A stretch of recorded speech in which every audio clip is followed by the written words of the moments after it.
एक बार की बात है, एक व्यक्ति के परिवार में बार बार वाद विवाद होते रहते थे। वह इस बात से बहुत दुखी रहता था।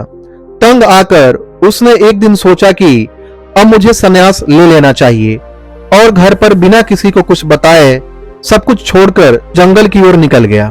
जंगल में उसे एक आश्रम दिखाई दिया। वह आश्रम में पहुंचा तो उसने देखा कि एक संत पेड़ के नीचे बैठकर ध्यान कर रहे थे।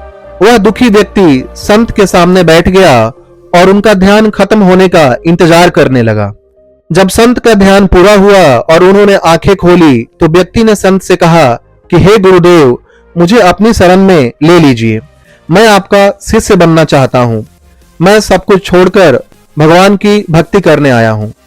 संत ने उससे पूछा कि तुम अपने घर में किसी से प्रेम करते हो?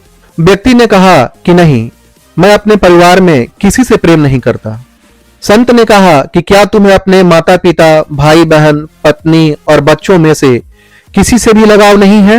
व्यक्ति ने संत को जवाब दिया कि ये पूरी दुनिया स्वार्थी है। मैं अपने घर परिवार में किसी से भी स्नेह नहीं रखता। मुझे किसी से भी लगाव नहीं है, इसीलिए मैं सब कुछ छोड़कर संन्यास लेना चाहता हूं। संत ने कहा कि तुम मुझे क्षमा करो, मैं तुम्हें शिष्य नहीं बना सकता। मैं तुम्हारे अशांत मन को शांत नहीं कर सकता हूं। ये सुनकर व्यक्ति हैरान था। संत बोले, अगर तुम्हें अपने परिवार से थोड़ा भी स्नेह होता तो मैं उसे और बढ़ा सकता था। अगर तुम अपने परिवार के किसी भी सदस्य से प्रेम करते तो मैं इस प्रेम को बढ़ाकर तुम्हें भगवान की भक्ति में लगा सकता था।